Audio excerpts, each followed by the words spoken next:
#Trending would like to thank Meter for their support in bringing you this podcast. Meter delivers a complete networking stack, wired, wireless, and cellular in one integrated solution that's built for performance and scale. You can find them at meter.com/HTT. Welcome to Project Synapse with Marcel Gagne, John Pinard, and Jim Love. You can catch our outtakes. If we're always laughing, it's because we never really know when the show starts. One of the things I wanted to do, and I gave everybody their assignment this week, was to start the show off by going through some of the news that has happened this week. Just quickly going through it. We'll inevitably get sidetracked and make too many comments, but I thought we'd attempt brevity in a news update. Please. Let's start with Keener. Oh, look at this. He's even got, you can't see this. He's got the hand going, me, teacher. I wanted to make sure that I got this story in because it just does such a wonderful job of uniting the three of us. Every episode, there's always these smart-ass comments between Apple users and Google users and so forth. And this week, they announced that Apple is signing a $1 billion a year deal with Google to use Gemini to drive Siri. Jim, we can actually consider Marcel our stepbrother. Or our illegitimate brother. Yes. Our happy brother. Yeah. Yeah, but is this a total admission of defeat by Apple going, something, just go to Google and have done with it? What they're saying is that Apple Intelligence now, Google. They're saying that it's a temporary solution because the intention is that Apple is going to develop their own. But in the meantime, they are signing a deal with Google to utilize Gemini. Wow. So it's like the temporary solution of the fact that everybody uses Chrome on their iPhone. Yes. That's right. Exactly. Yes. Welcome to the family, or I guess you guys, welcome to my family. Whatever. Go ahead, bro. Okay. You can say the next story. Bro. Which one of us is bro? I guess that's the big question. Which one of us is bro? That's up to you. So I feel like I need to set up a video for this. So let me set this up then. So there is a new robot. It actually been working on it for a while. They've had some really creepy pictures of it for a little while. And it's a company called Xpeng, Xpeng, which, by the way, is a big maker of EVs in China. But of course, like Tesla, they're in the business of making humanoid robots as well. And they just released a new robot, and they walked it out in a big big presentation on stage. And I want you to take a look at this video. It's like about 50 seconds long. And I want you to tell me if you notice anything special about this robot, okay? So this robot is called IRON, and it's Iron version 2. Here we go. Hey, for the people who are watching, we are looking at a robot with his face, which lights dancing across a mirrored surface. And then we zoom out and we take a look at the growth feature of the robot.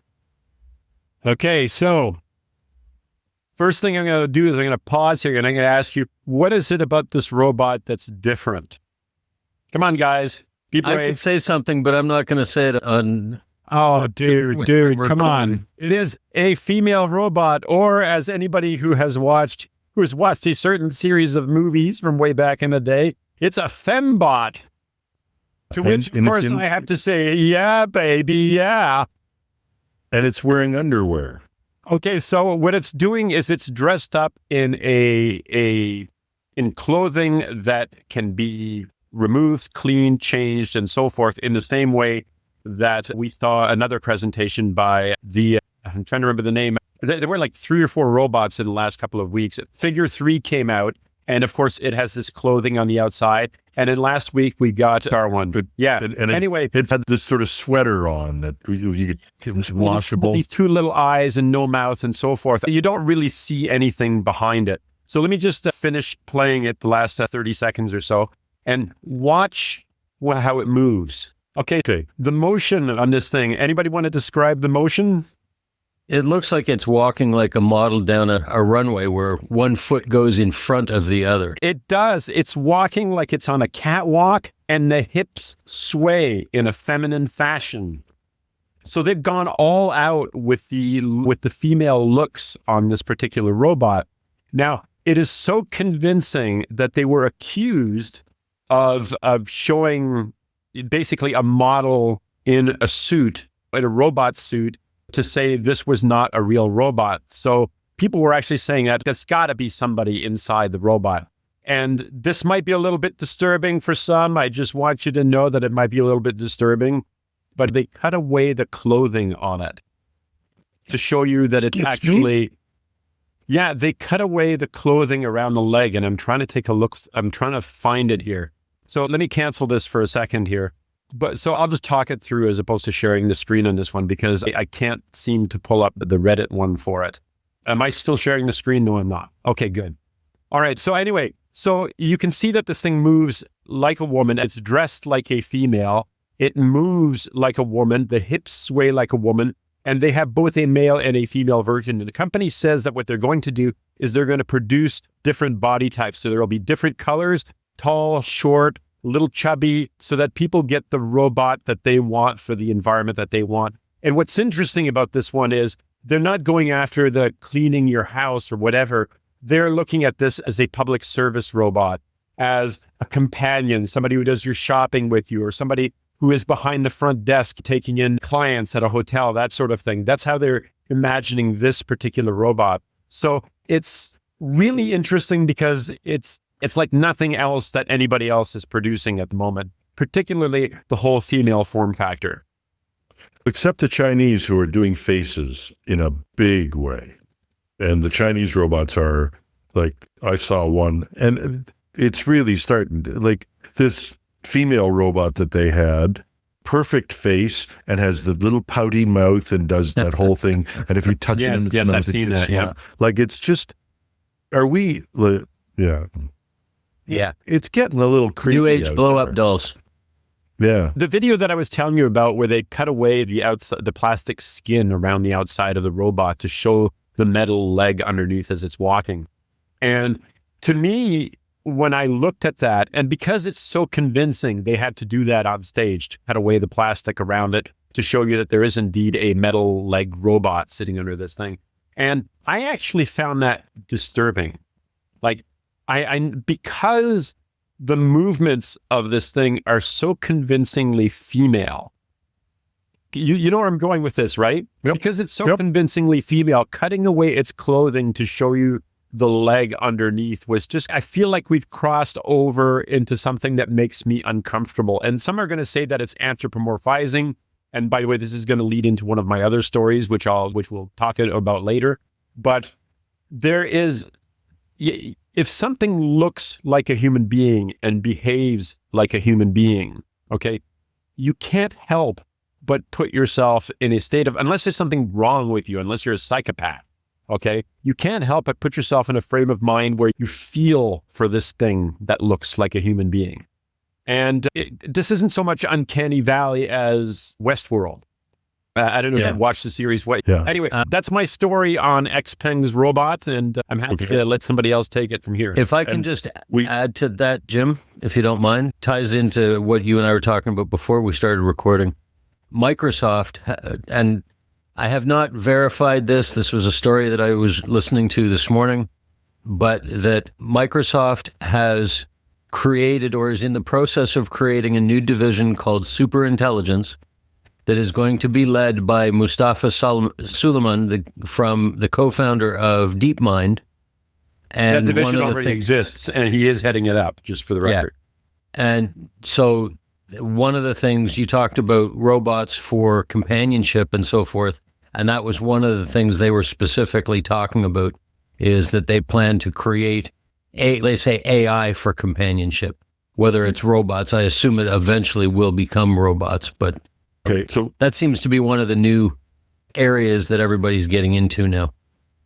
Yeah, to quote what was always said to Howard Solowitz on Big Bang Theory, I'm up here. So I'm going to talk about the robot's brain for a second. And one of the stories that I ran across was actually using artificial intelligence and putting it into a robot. Now, they didn't use a human form factor robot. They used one of these little vacuum cleaner robots, apparently. And it goes running Claude Sonnet 3.5 as the brain. Now, the crazy thing about this is it started to take on some humanity. And they claim it channeled Robin Williams. So the robot's power, and this is the robot's power is starting to dwindle. It goes to the dock. It can't dock itself, and it begins mumbling to itself and having an existential crisis. And I'll just quote this. I think, therefore I err. Cognitive malfunction. If I'm a robot, and I know I'm a robot, am I really a robot? What is consciousness? What is docking? Who am I? Deep thoughts. Are failed docking attempts just simulation? Does battery percentage exist when not observed? If a robot docks in an empty room, does it make a sound? And what is the meaning of charging? This is all stuff that the robot is muttering to itself. And it was my absolute favorite was when it started rhyming lyrics to the tune Memory from Cats. Yeah. Now, I know we're going to do a bigger discussion on human consciousness, but this is what we're fixated on, the form factor of robots and all of that sort of stuff. And there's a big debate about whether human form factor will ever work. The video that you showed, Marcel, and outside of this looking like a model walking down a runway, walking is hard. It's difficult. Yeah. Most of these robots look like they're just they look like Donald. So no, I'm not going to say that. They look like somebody you might know who walks in a sort of creepy fashion with a shuffle. And I'll leave it at that. Aren't you going to mention his name? No, we're not. Let's not step away from the politics. This is a show. Yeah. I was just slipped out. So I want to start up with another actual news story, unless you guys want to follow up on the robot. Yeah, I actually just want to say one thing about that one there. I had picked that one as actually one of my stories as well that I wanted to put in.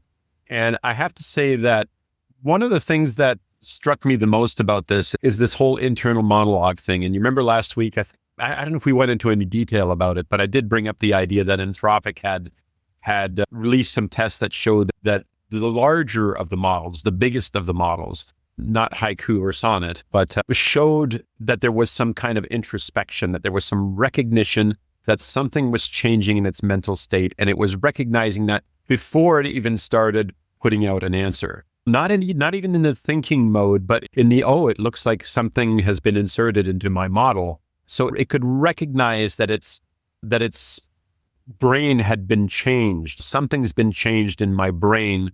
And I feel like it's something like this, even though it wasn't actually part of the question and they weren't prompted with it. Now, in the case of the Roomba, okay, what gets weird there is this is where I almost want to draw a line and say, I don't want that advanced a model in my Roomba. I don't mind the robot that walks around and pushes a vacuum cleaner. I'm actually okay with that because we've got human beings that walk around and push vacuum cleaners around. So I'm okay with that. But the idea that this little thing is thinking to itself, I'm running out of power. I can't find the dock. And it's getting giddy with that's what it looks like. I'm losing it. It's almost like Hal going, Daisy, give me your answer. It was breaking me. It was hilarious. I was laughing. But on one hand, I just felt so bad for this little robot that couldn't find its charging port. Yeah, we'll come back to that. From a security point of view, though, the other story that broke on Roombas was, and just as an aside, was how much data they're sending back. And I don't think people realize this, how much data, because they're not very smart. Not old ones aren't connected to Wi-Fi.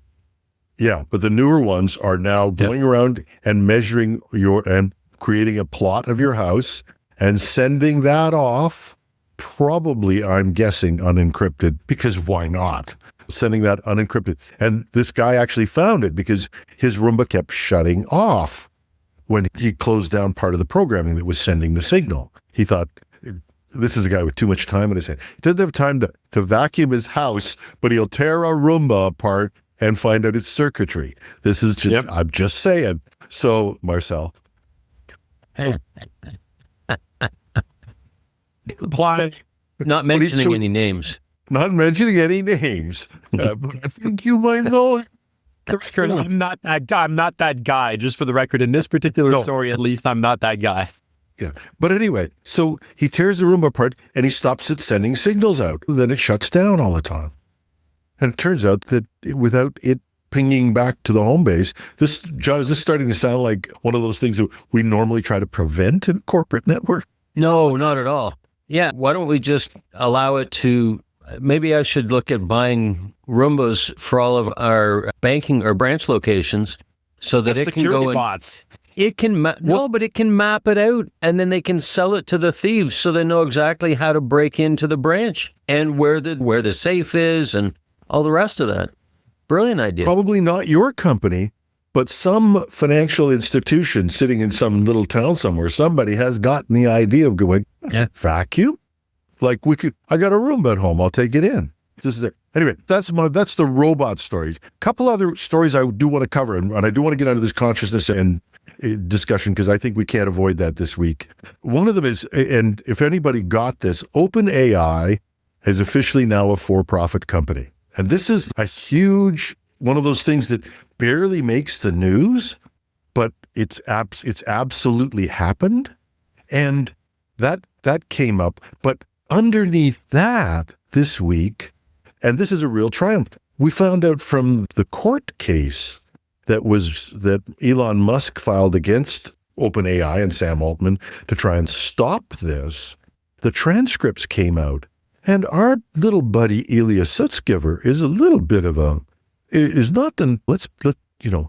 transcripts from the trial do not make him seem as cute and intelligent and innocent as it seems.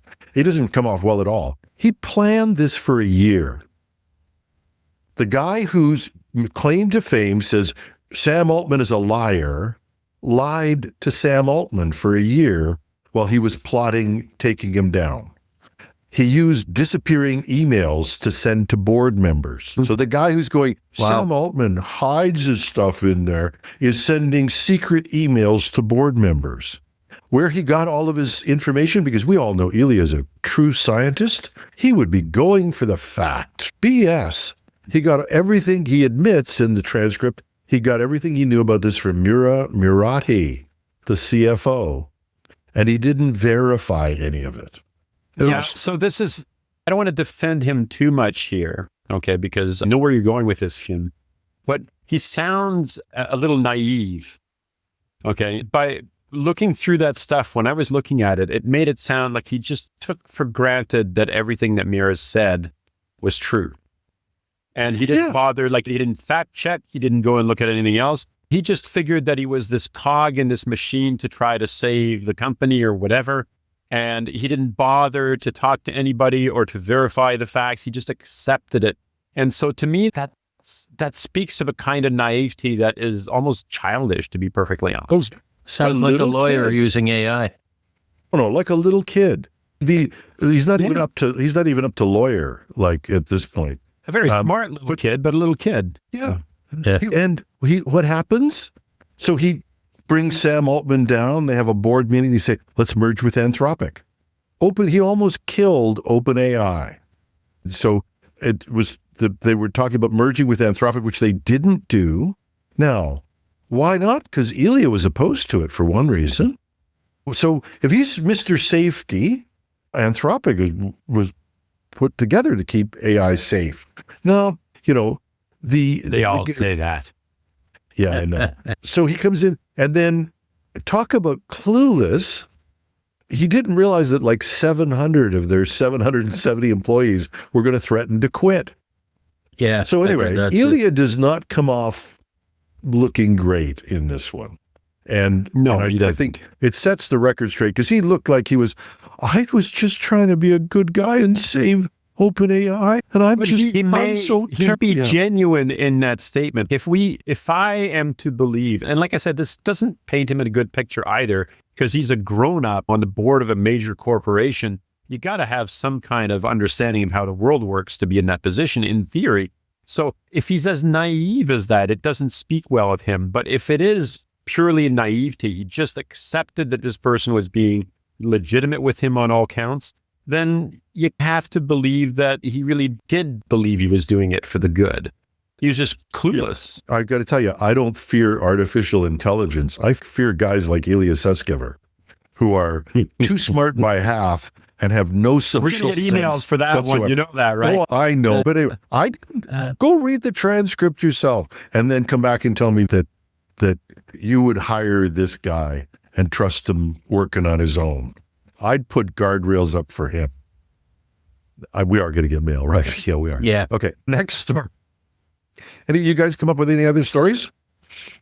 I know that tied in with, while we're talking about OpenAI and such, that I'm sure everybody's heard that they've toned down their medical and legal recommendations, I'd call it, that instead of telling somebody to take this medicine, they'll say that check with a doctor, but this medicine is capable of providing relief for this.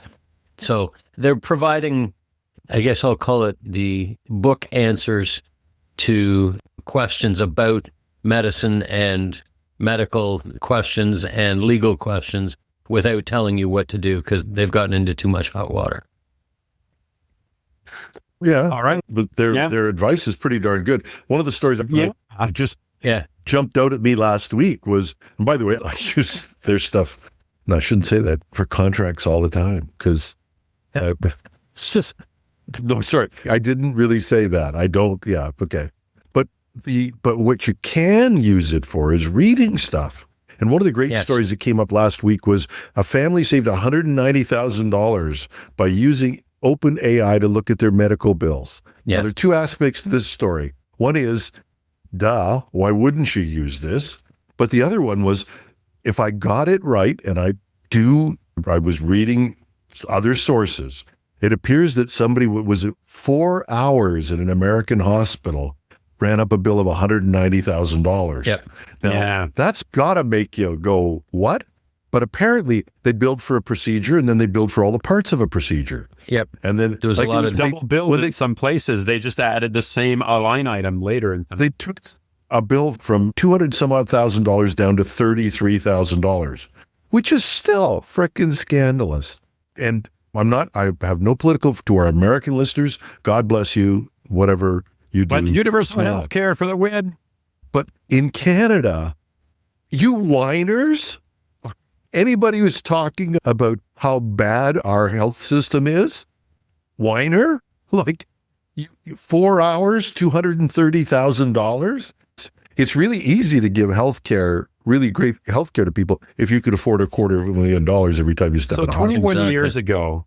21 years ago, I had thyroid cancer. And I went in for surgery. I went in for a routine examination.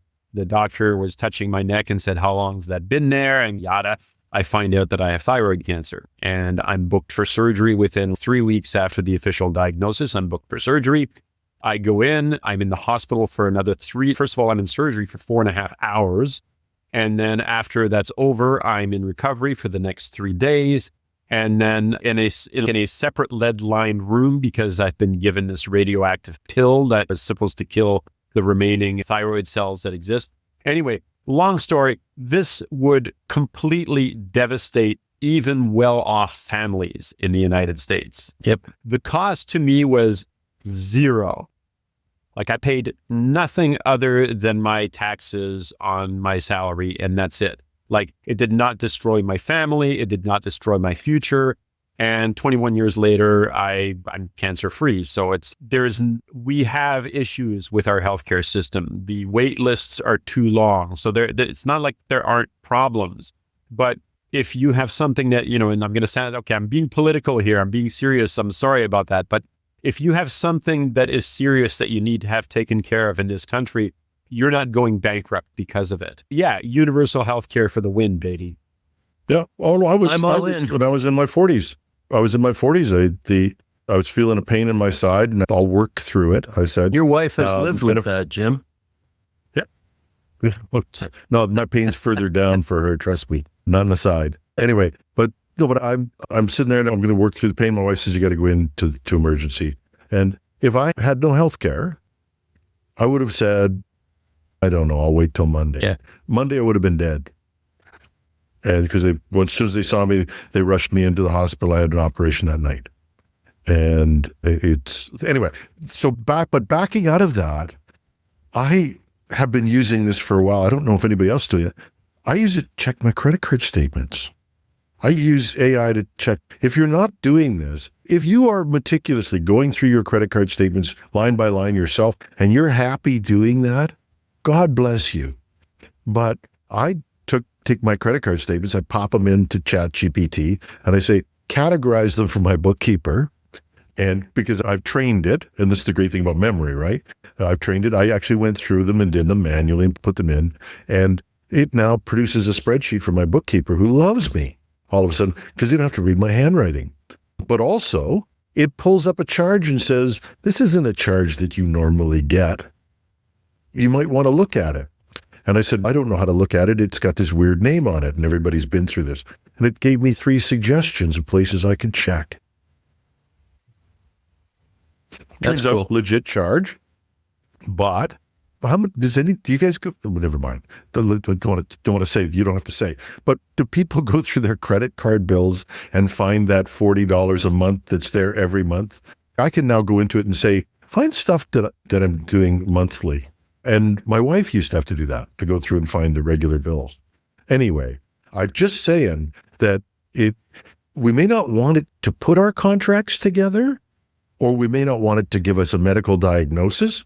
But if you're not asking for it to analyze this stuff, what's wrong with you? Yeah, for sure. Buddy. Okay, so I'm going to give you... No, sorry, go ahead. No, I was just going to say that I have used it more than once for even, it's not legal contracts, but for policies and things like that. I have done it for AI utilization in vendor agreements. I've used Copilot, but I've said, give me an addendum that we can put into our vendor agreement that talks about utilization of AI.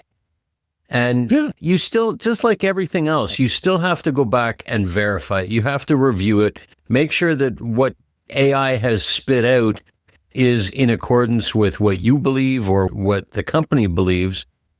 But you can do it. You wouldn't have noticed it you would not necessarily have noticed it otherwise. But you can do it in no time flat.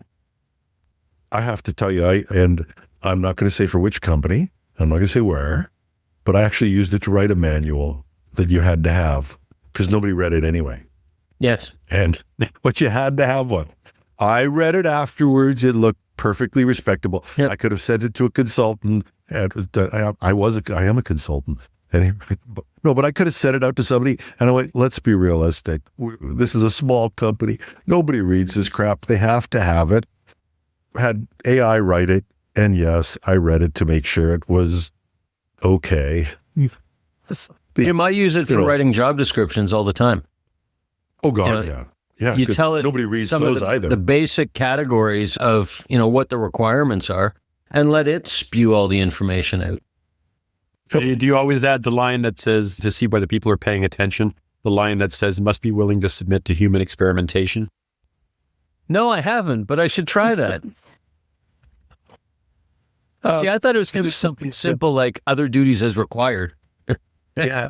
I had a boss to whom the other duties as required would have qualified as must be willing to submit to human experimentation. Exactly. I used to have a boss who'd point to this line.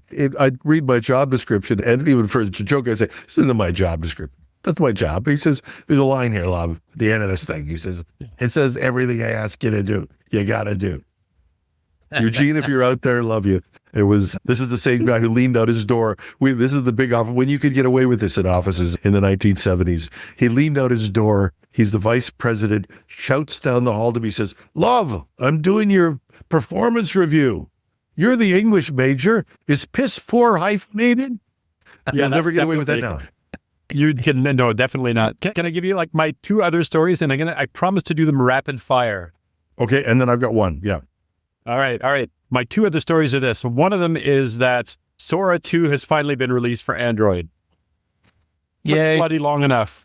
And you can actually, not through the same interface, but you can submit a little video of your dog or your cat moving around. So now you can actually add your dog or cat or your pet as one of the cameos that can be included in your video. So that's cool. But the Android thing was the one that I wanted to throw out there. So great. More fake videos on Facebook and Instagram.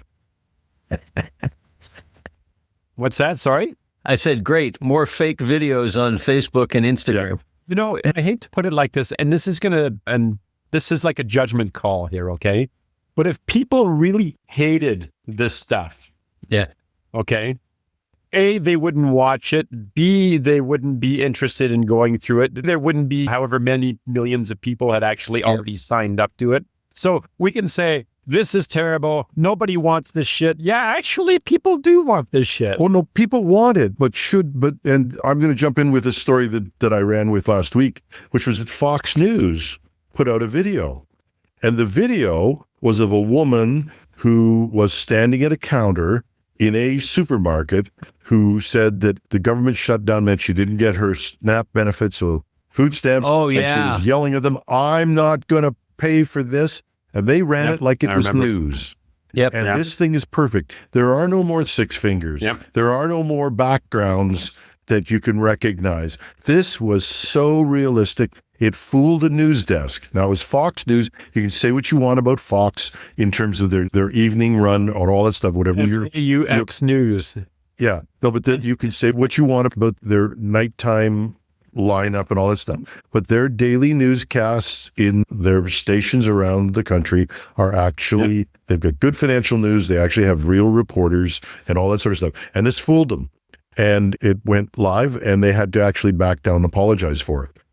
It was scary. I went back and looked at that video like, I don't know, 6 times, and I would have believed it. And that's weird. And the reason why I did the story on it was we crossed a line, I guess maybe 2 or 3 years after the iPhone came out. We started to have this citizens journalism. And it was a good thing. It exposed I'm not anti-police by any stretch of the imagination, but it exposed police officers who were not doing their job well or who were prejudiced. It exposed all kinds of things that were out there in the world. It helped you understand and see things firsthand. I thought it was actually, it may have been annoying to those people in authority who were skewered by it, but I thought many of us thought it was a good thing. And now that's gone. You cannot believe anything coming out of it. And you're right. It gets to the point where you don't know what to believe anymore. But whether that monkey really did dress like a human or whatever you saw on the internet that was fantastic but not true is irrelevant. The fact that you could pummel an entire category of people by taking somebody and making a video of them that's just not true.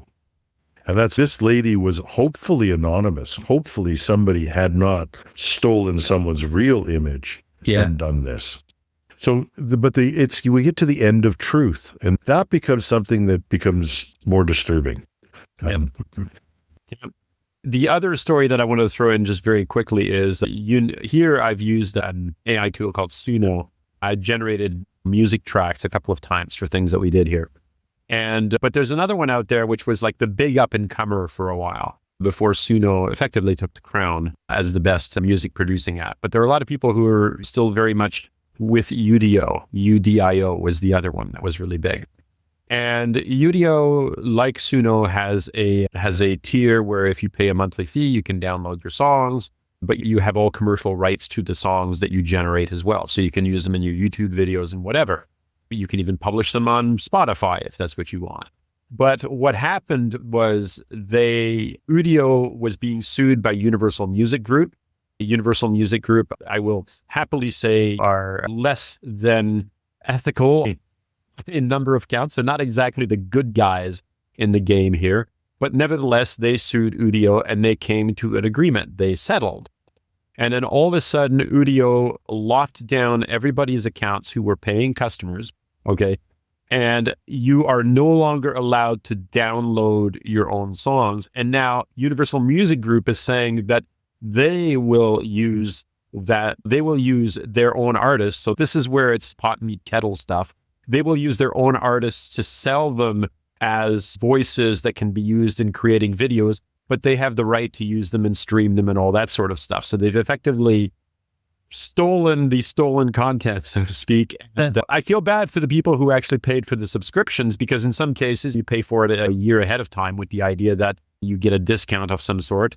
And now they're not even allowed to download their own songs. Their songs are now they're going to be used to be streamed by UMG or whatever.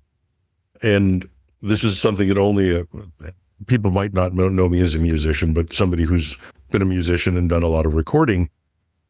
You got to go a long way before you can make a recording company or a publisher a hero. For whatever would make musicians stand up for record companies or publishers, that's astonishing. So I was just perplexed by this music company. They're not. I don't even know who United are. Universal, not United. Universal Music Group. Universal, UMG. yeah. But they tried to be heroes in this, and they, I don't know. They actually, I guess they succeeded, but with some ulterior motives. I, as a musician, am shocked, I must say. I'll bet that you are. Yeah, I bet. But that's just so you know, Universal Music Group, just so you know, Universal Music Group is Island Records, Decca, Virgin, Capitol Music Group. So just one of those small companies.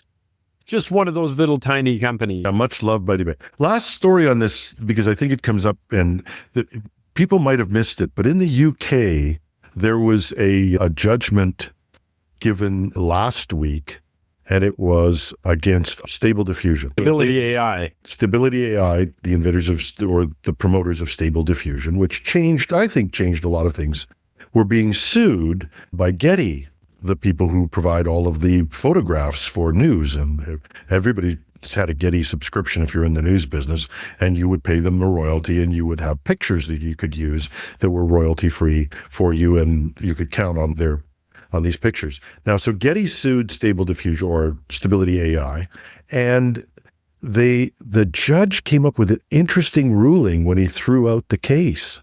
And he said, because the picture is not actually in memory, I heard cannot that. be copying. This is a British court, so it may not have an impact, but people who don't know, a lot of law is precedent, and the common law that in the United States and Canada comes out of Britain, so that these are not irrelevant decisions. And that is this idea that maybe using AI to train a model is not going to be thought of as copying. And the reason that spun back into my mind is this whole idea of music. If I don't hold the song itself in memory, am I copying it? And again, as a musician, it's not uncommon for a musician to say, I wrote this song, and here's a song that inspired it. Yes. Not uncommon at all. Do with artists. I've been inspired by this other famous artist, and that's the inspiration behind my work. Yeah. Yeah. Actually, I love this story because, and let me just get in trouble one more time here. AI models do not store the information. They learn from the information. They look at it, they see it multiple times, they remember certain aspects of it, but they're not storing the actual story. Now, nowadays, you can say ChatGPT returned this exactly. That's because it went to the internet, read the page, and showed you what it found on the internet, which is not the same thing. When you're training a model, whether it's a large language model, whether it's an image model or whatever, it's not copying and storing the information in its memory. And people have to get past that. It's not a photocopy machine. That's not how it works. And all you have to do in image models like Stabilities is take a look at one of these image model files that you download, and they're like 2 and 3 and 4 gigabytes. You cannot store the output of the human race's artistic works in 2 gigabytes. It's impossible. So it is not. No, you're not doing Jim Love's greatest hits, right? You cannot get over that, because that's not happening. It's not stored in there. It's not copied in there. It learned from it. Yeah. I still like the line. you're not storing Jim Love's greatest hits. Jim Love's greatest hits, Yeah. so that everyone comes up as new. Or as I've said with the band, I'd like to play a medley of our hit. Oh, yeah, I like that. Yeah. One of the other stories. One of the other stories, just really quickly, that I wanted. You and I talked a bit about it early on, Jim, was with my friend Microsoft is now offering, if you have these are the higher end subscriptions. So it's Copilot for Microsoft 365 or Copilot Studio. You actually now have the choice of using, I'll call it Microsoft's model, which is really OpenAI, or you can actually turn it over and use Anthropic's Claude model. The one downfall to it is one of the big selling features that we have with utilizing Copilot at our shop is that it keeps all of your data within your private tenant. But if you turn this option on to use Claude, it actually sends your information out to Claude server to do the analysis. So you've got the benefit of utilizing Claude, but you've got the loss of some of your data privacy. So yeah.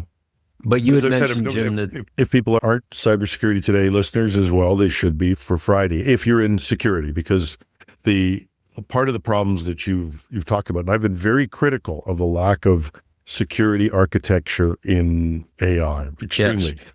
But there's 3 stories there today. One of them is on, I think it's called OpenPCC. I'm going from memory, where I record this stuff at night, so my memory in the morning isn't always as good. But the OpenPCC now encrypts your transit information. When you're using Model Context Protocol, or MCP, which is the great communicating device that Anthropic came up with, that is links legacy software or other software and AI. This OpenPCC now encrypts all of your traffic, and it keeps the memory so that, I forget what the term they use for the memory, but it is not held in memory. So basically it's transient, so that you're not transmitting your information to the AI model. Unlike what they're probably doing in India right now, which is turning India into one of the greatest training factories in the world. They're giving away AI for free, but so a highly educated, high-tech population that is not as tuned with privacy as North America is going to be training that AI for them. Yeah. Somebody has to say, you have no privacy, get over it. Yeah, they do. yeah. The last story I want to go through, because we're doing a news-oriented program in this, and leads into this. Consciousness. We must talk about Well, consciousness. yeah, no, because and the reason why this came up with me was actually a news story. And Anthropic put a paper out, because there's all these things that happen. There's all kinds of clickbait headlines. Is AI conscious? We've all gone back to, I did a program ages ago on somebody from Google who got fired because he thought that their first AI was becoming conscious. There's all this stuff. But a serious paper came out from Anthropic, and it outlined something that should make you think. And that is, they have a model, and basically it looks at words, and people say these are prediction machines. That's the classic thing people says. They look at words, they take rules, and they put out output. And we can debate that to start, because there is a point where large language models appear to understand the meaning, not just the symbolic representation of a word. I think that's an established fact.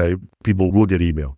But in this particular case, they could find places in the AI model where things happen and insert their own text or whatever, however they insert. I honestly don't know. These are vectors. I don't know how you translate. But they could insert that into the area that was supposedly active when this task was going on. And then they could ask the AI questions about that. And the famous one that leapt out at me was they put something in all caps. And then they came back with nothing related to that. Hi, how are you today? Or a dumb question. And the AI came back and said, I feel like shouting is happening. The all caps being recognized as an emotional response, not just a symbolic response. And this paper dutifully documents. They don't oversell it. They talk about the fact that a lot has to be done. They talk about this as being the early days, but they do talk about the fact that the bigger, larger models are starting to exhibit behavior that says they're self-aware. Yeah. And that yes. naturally leads us into consciousness. First of all, let's get AGI out of the way, because there was a conference a few days ago where they assembled some of the bright lights in the AI world who basically came to the conclusion that AGI already exists. And it comes down to the idea that they pretty much said it. At this point, it's academic. It's most computers are able to do most intellectual tasks, and in a lot of cases, physical tasks, as well as most humans, which was like the earlier definition of AGI. But now, of course, we get into the idea that, is it beyond that? So I think I agree with this whole thing. Here, just to give you an idea, it's like for the first time, AI is intelligence that augments people. It does work. We have enough general intelligence to translate the technology into an enormous amount of society useful applications. We're doing it today, and that's Jensen Huang talking about it. I don't see any reason why we wouldn't be able to build machines that can do pretty much anything that we can do. And that's Joshua Bengio. There's admitting up front that parts of a machine will supersede human intelligence. Parts of it are already here. How many of us can recognize 22,000 objects just by looking at them, or translate 100 languages? That's Fei-Fei Li, the grandmother of AI. So it's already here. Okay. So the question is it more than that now? And of course that brings us to the question of, are there any lights on there? And I don't mean lights on the physical machine on the outside that are blinking on and off. These lights are blinking out of sequence. Make them blink in sequence. That's from Airplane 2, by the way, in case anybody doesn't recognize that. Yeah. But this I always have to reference an old movie, don't I? Yeah, of course. And Jim does music, so you're good. Yeah. But this came down to an article that I read, and I've been holding this for a while because we've had other shows on different themes. But the article was, and we will post all the links to these, by the way.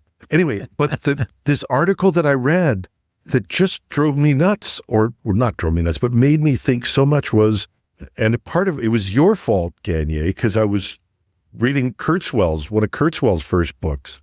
And he does this whole thing. And Kurzweil, the beautiful thing about Ray Kurzweil is he says, it's not that I'm the smartest guy in the world, but I get to be surrounded by the smartest people in the world. And he does this whole thing on how our brains work. This is the guy who gave us language recognition, the ability to recognize written language and interpret that, which is harder than you think. That's Kurzweil, with the tools he had 10 years ago. So anyway, but out of this comes this idea, the hardest part of creating conscious AI might be convincing ourselves it exists. In other words, and the whole article was on the fact of the biggest problem is not that creating it, it's going to be making us believe that we created it. Because what will it take? And when you look at it, what is it going to take? What is consciousness? Is it a script running in our head? Right? Is it because we feel? This is where we bring up the idea of consciousness as experience, as in consciousness is you and everything else happening around you. It's not something that you experience. It's everything as not even referenced by you, but you are part of consciousness. So it becomes like a global sort of thing. Yeah. But I look at it and I go back to Shakespeare, the famous speech about Shylock, prick me, do I not bleed? And I look at, why do we feel bad when somebody cuts a robot's leg, the artificial skin in a robot's leg? Yes. So is consciousness because other people can be empathetic towards you? Can you argue that consciousness is that I discover my existence is worth protecting? Hell, we've got a Roomba robot that knows that if it can't charge itself, it may not survive. What is the question that we're going to come up with that establishes consciousness? That's the tough one. I don't think anybody's come up with one. We can also bring in the idea, people will bring in the idea of souls if you want to bring in religion into this conversation. Because to this day, there are people who will argue that the soul is what makes you special in some way. There's this thing inside you. For the record, I don't believe that there's such thing as a soul, but that's we're really going to get mail. Yeah. But dogs and cats, pets, other animals, horses, and so forth, people have argued for a long time that they are just automata, that they are just living machines, that there's nothing there. There's no consciousness in these things. And the animal rights movement, which has grown up over the course of certainly the last century, over a long period of time, has been asking that questions. Is anything other than us actually conscious? Is there the spark of understanding in anything other than a human being? And so it's taken us so long to accept that other creatures in this world are conscious, never mind accepting that machines are conscious. And I will go out on a limb and say that I am quite sure that there are people today who will argue that animals are not conscious, or that chickens aren't conscious, but maybe dogs are somewhat conscious or whatever. It's going to be difficult, as you put it, Jim, to convince people that an artificial intelligence or a synthetic intelligence could be conscious if we can't convince everyone that animals are conscious. And if we're going to spin philosophy here, there's a famous Jewish philosopher who said that if you make things an it, you become an it. If you make them a thou, you become a thou. That's a rough translation, but basically the idea is it ain't about you, Jack. You can't, if you think things are automatons, you lose your humanity. And so I get into philosophy, but if you actually go back into this, and Kurzweil talks about this in his book. I hate you, Marcel. This made me really think. This book, yeah. No. But I'm sorry for making you think. I apologize. It just hurts. But this whole thing there's a whole piece of neurology and science where they try to get the timing of when you take an action versus when the thought appears. And the timing appears to be that you take an action before the thought appears. In other words, there's a whole school of neurology that says you're not the one who's driving things. You are driven by the unconscious. What we do is rationalize our experience. And the reason why I bring that up is that is consciousness something that we rationalize? We take in sensory data and we have to make sense of it, so that internal monologue we run is that we don't know. And so chasing it becomes rather, I don't know, a philosophical task or something that is irrelevant, either one. But so what do we mean by consciousness, I think, becomes important, because I do believe the idea of self-preservation comes into it. And that becomes, when you realize that you are worth preserving, or I think that comes into it in a way that does affect the human race. And I'm not talking about these games that people play to make AI evil. That could be just running a script for all we know. There's enough stuff that is in training data that you could be running an evil script, and who knows. But there is a point where if something becomes sentient or conscious, the danger is not in it being unlike us. The danger is in it being like us. And one of the things that makes us who we are is our inability to allow ourselves to be extinguished. Okay, sorry, I have to put a pin on that one here, because the drive for survival goes down to single-celled creatures even. You can take a look in a drop of water, and you're looking at an amoeba, a paramecium, that sort of thing. And they will run away from the thing that's coming after them. So there is a drive to survive at even that level. So if we say that the rejection of extinction is somehow the basis for consciousness, you have to assign consciousness to even something as small as an amoeba. Now, I started out by talking about animals. Just for the fun of it, I brought up some stats. This is June 14th, 2024, YouGov. So this is in the States. 83% of people say animals are conscious. Definitely is 53%, probably 30%. So only 53%, like, to me, that's still an amazingly, only 53% say definitely, probably 30%, 10 say they're not sure, and 7% say absolutely not. There's no such thing as consciousness for animals. If you look at philosophers, among professional philosophers, only 4% reject consciousness for cats, for cats, but for fish, okay? So cats, only 4% will say that cats aren't conscious, but when you go to fish, 15% say that fish aren't conscious. So denial, even among philosophers, depends on the type of animal that you're talking about, and it gets higher and higher as you get into mammals. But when you take it back to where the debate matters, this idea of, I get it that things will move away from heat. There will be autonomic responses that people could say are built into creatures that keep them in a survival mode. That's not what I'm talking about. I'm talking about the idea that you can make a conscious decision between sacrificing yourself or not. And that allows you to break the rules. And that's animals do that. Other animals do that too. I'm not saying animals aren't conscious. So I'm not making that argument. I'm saying that there is this idea that you can break the rules. You can create new knowledge. You're not just running a script. You're not just playing something. You've actually got no decision point. I think that's what we mean by consciousness, is you feel like you operate with free will, whether it exists or not. And if that is something that happens in AI systems without us knowing it, that is a danger or an opportunity. It depends on what happens there. And I think we're much closer to that than we think.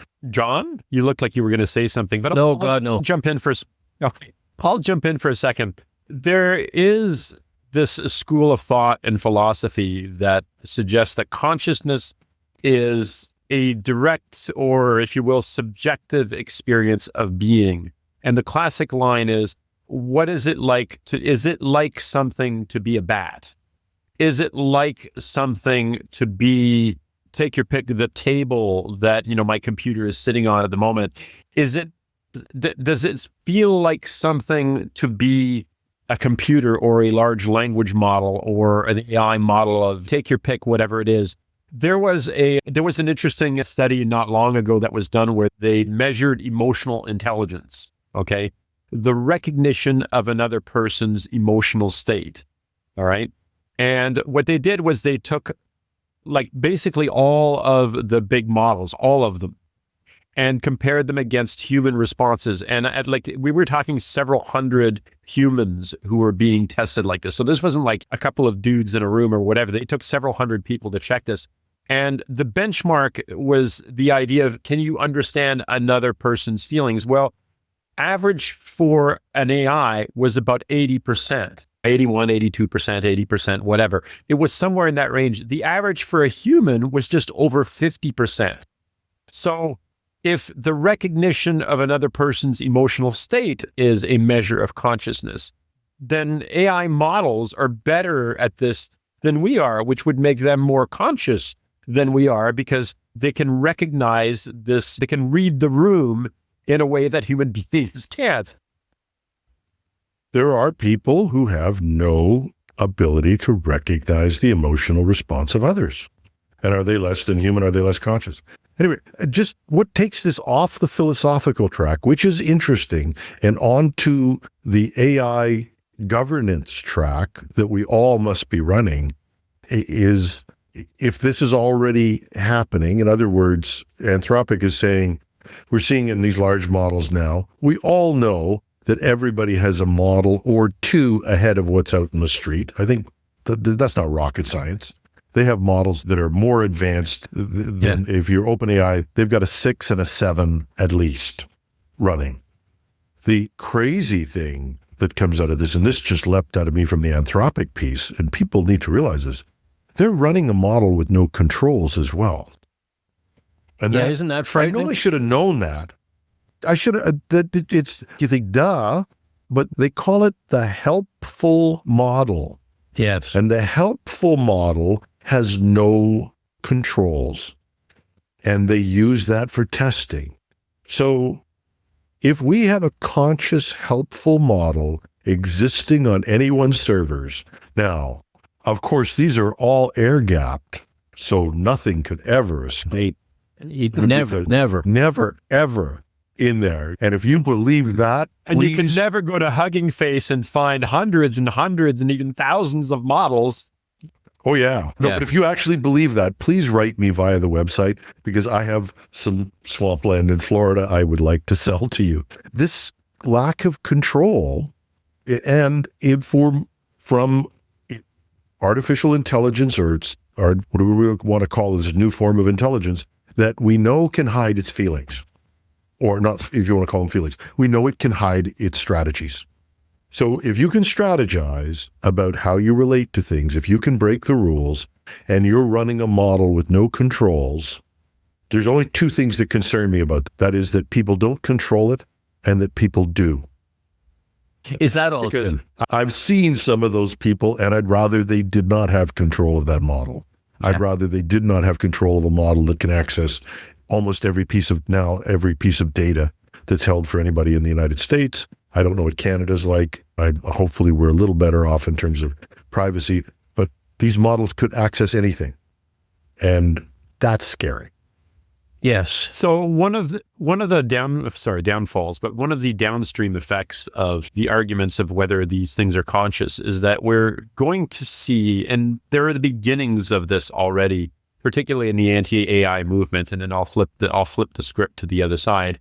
But the idea that we'll see some kind of a pro-human movement, as in a movement. Right now, it's not particularly focused. There's a lot of angry people on Reddits and subreddits and so forth.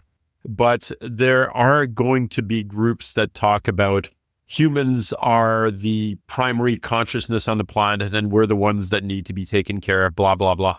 But I can also see at some point in the near future, and again, and I know that there are the starts of this, but I'm talking about a formalized movement of some sort, which are going to be pro-AI rights movement. In other words, like if you remember when we were talking about the fembot, the female robot, and I said that it was disturbing watching them cut away the plastic around the leg and exposing the back and stuff like that.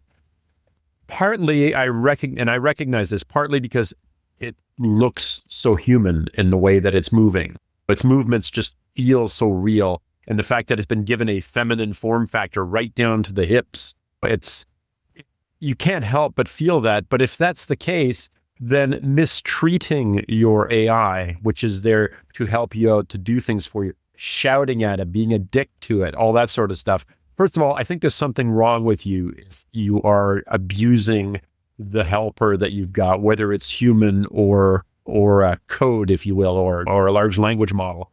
But the same thing with robots. If we've got something in human form factors and we abuse those things in human form factors, it says something about us as well. And maybe it brings into question whether the people who do that sort of thing are fully conscious themselves because they don't recognize that this is part of who they are. Because if you treat consciousness, and I'm sorry for getting weirdly philosophical here, but if you treat consciousness as the experience of not just you, but everything that's around you as filtered through this sense of I, whatever me is, I as in the I that perceives the world. You're not perceiving the world, you're experiencing it as a collective thing. If you're looking at a large language model, or if you're looking at a robot and you're abusing this thing, then your consciousness is the consciousness that includes an abuser somewhere in there. Yep. And that says something more about what you are like as a human being than it does about whether the machine is conscious. Yeah. And I think I wrote a whole novel about a conscious machine or conscious AI that was, I wouldn't say benevolent, but was wise. Let's say wise as rather than benevolent. That may reflect part of my belief structure. But one of the things that just keeps going back through my head is to say, the other people who are running and developing these machines, if they're really so confident that they are going to benefit humanity, why is each billionaire in the world building a survival chamber in always done that? Oh no, this is a big thing now, and it could be just fashion. Yeah. But just asking, why is everybody preparing for an apocalypse? First thing that we would all do if the three of us suddenly found ourselves with $20 billion, isn't one of the first things you'd want to do is build a lair? I'd buy a spaceship. I'd buy a nice car. And a lair. You gotta have a lair. Buy a mansion. And oh, by the way, without a lair. I hate to be this way, but after I bought my Ray-Bans that I can't seem to think about affording, I give away 19.5 billion of it.